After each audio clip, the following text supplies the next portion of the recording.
Good afternoon, Chicago. Welcome back to another edition of Studio 51. I'm Blake Keller. And I'm Grace Runkle. We're called Studio 51 because we're located in this beautiful street-side studio located at 51 East Pearson Street, Loyola's downtown campus. We have an exciting show for you today. Madeline Kenny brings you our news roundup with this week's top stories. Chicago, have you cut down on your meat consumption? You might want to check in with our health expert to find out why you should. Then Christina Alvarez updates us on the World Series with sports in 51 seconds. Later, our foodie reviews a Mexican restaurant right by campus. And finally, we'll get the weather forecast from Heidi Meyer. This season's first commentary involves standardized tests. Don't forget to check that out later. But first, let's take it to Madeline Kinney for this week's top stories.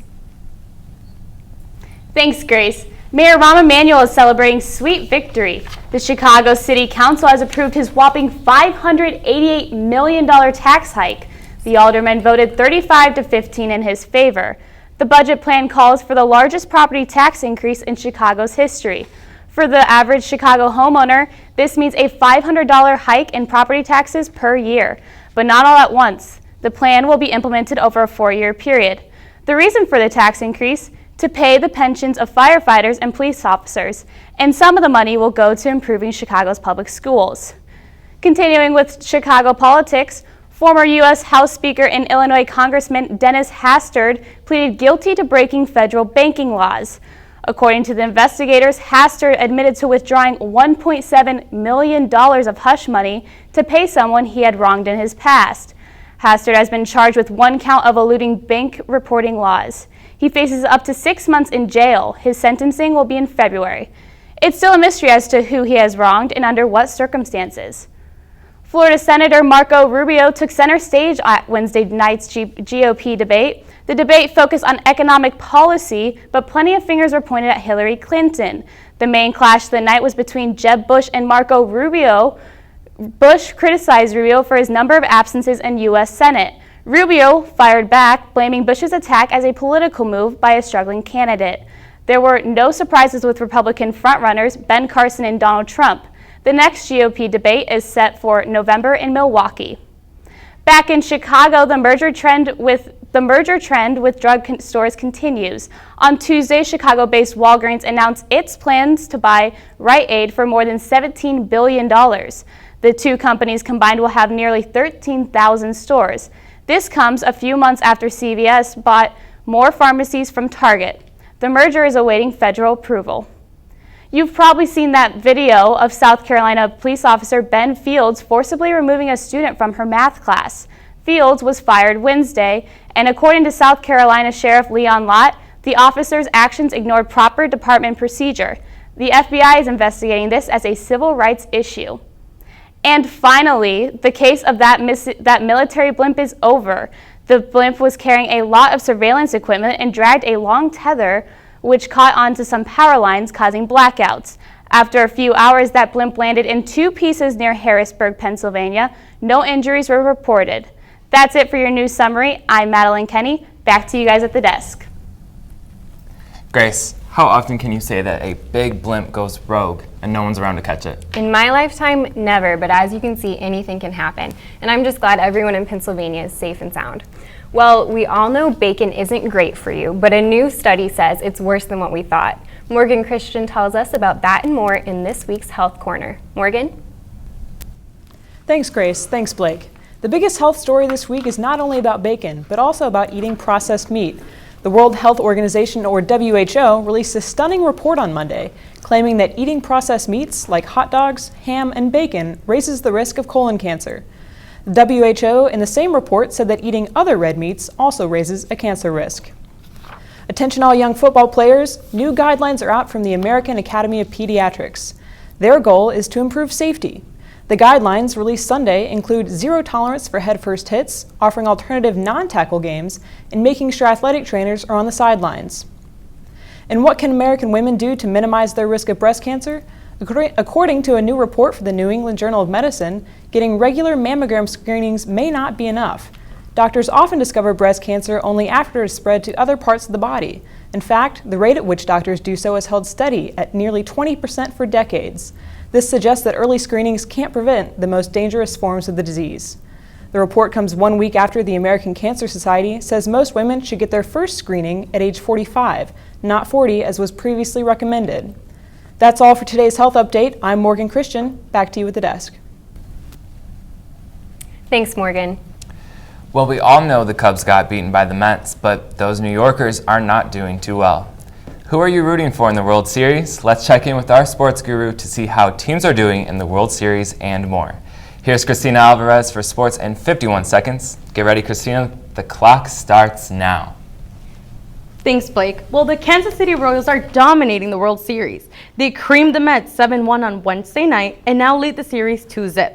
As you may have heard, Kansas City is favored to win the entire series. I don't think so. I have faith. I still believe in those Mets, and the teams now head to New York for Game 3 on Friday. Back here in Chicago, let's take it to the court. The Bulls are off to a fantastic start this season, knocking off the Brooklyn Nets 115-100 Wednesday night. The Bulls are now 2-0, and their next game is on Friday against the Detroit Pistons.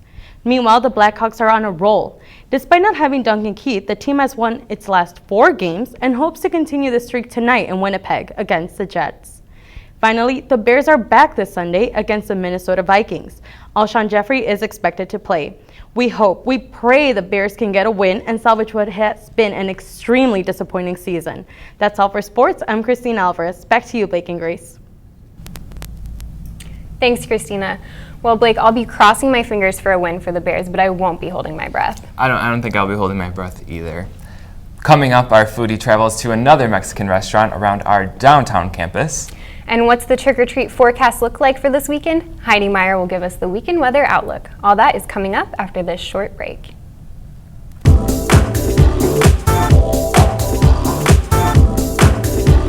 had a really good time tonight. Me too. Give me your wallets and no one gets her. Sir, we don't want any trouble, please. Empty your pockets.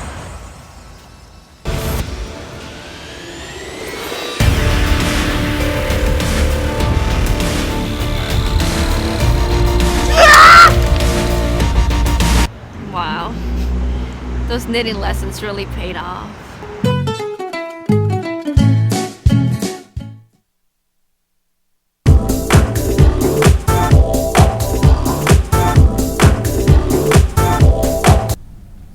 Welcome back to Studio 51. Thanks for staying with us. Blake, I don't know about you, but I always get hungry at this point in the show, and I blame it all on our foodies. Trisha McCauley is here this week to dish on a Mexican restaurant right by campus. Trisha, take it away. Thanks, Grace. Thanks, Blake. This week, I checked out Flacco's Tacos, a popular Mexican restaurant. Flacco's is just around the corner from Loyola's Water Tower campus. It's a relaxing, cute place to grab lunch, dinner, or even breakfast.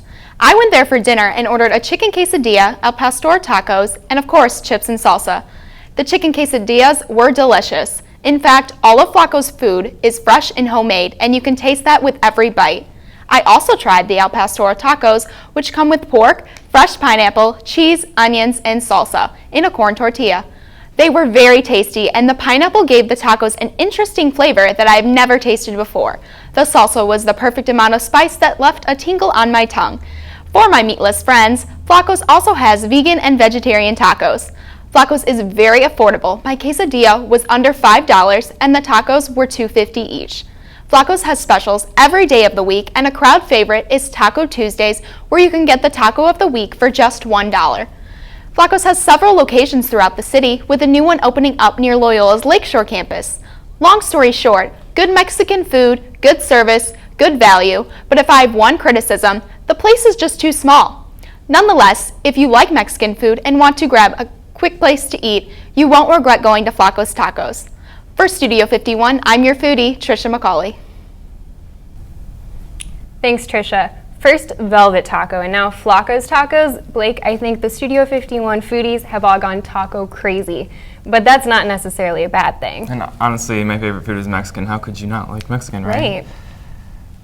For our first commentary of the season, check in with Patrick Barczyk to find out his take on testing in schools.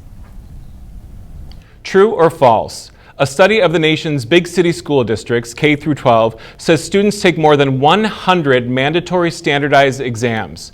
This is true. In fact, the actual number is 112. However, the study did not include the countless hours of class times that teachers spend teaching the tests. Well, what about their planned curriculum, the 3 R's?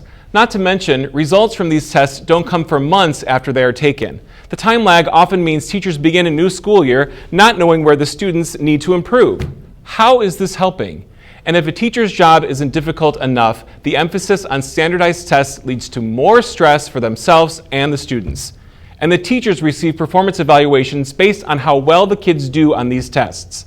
What happened to having well-educated, articulate students as a sign of a job well done? It's time for a change, and the Obama administration has made the first move. While standardized tests won't go away completely, President Obama has called for the time limit on test preparation. Hopefully, this is just the beginning. In an effort to leave no child behind, mandatory testing is doing just that. And that's my commentary. For Studio 51, I'm Patrick Rabarczyk. Thank you, Patrick. Interesting commentary. If you want to give us your thoughts, follow us on Twitter at Studio 51 News. And now Heidi Meyer is here to give us the highs and the lows of this weekend's forecast. Thanks, Blake and Grace. This week in Chicago has been a pretty cold and rainy one, and I hate to be the one to admit it, but it looks like Halloween will be no different. Looking at today, we are expecting a high of 52 and a low of 43 tonight with mostly cloudy skies. Now, let's move on to the weekend forecast. On Friday, we are expecting a high of 57 and a low of 49 with sun, but mostly cloudy. Then, moving on into Halloween on Saturday, it will remain the same temperature with a high of 54 and a low of 49. However, I do recommend to bring your umbrella so you don't ruin your costume, considering there's a 90% chance of showers. Then, finally moving into Sunday, we will have partly cloudy skies with a high of 64 and a low of 52. Now, don't forget daylight savings is this weekend, so make sure you set your clocks back an hour. You're going to need that extra hour of sleep from your busy weekend. This has been your weekend weather forecast with Studio 51. I'm Heidi Meyer, wishing you a fun and safe Halloween. Now back to you at the desk. Thanks, Heidi. So Blake, did Heidi's forecast help you finalize your Halloween costume? Well, I have a couple of ideas, but overall I'm going to be putting a jacket over my costume this year. Any Halloween plans, Grace? Well, I've been craving candy lately, so I think I might try to go trick-or-treating again, you know? Yeah, save me some. I'm a big sweet tooth. No problem. We seem to be out of time for this week's show. Thanks for tuning in. I'm Blake Keller. And I'm Grace Runkle. Have a great week and a happy Halloween.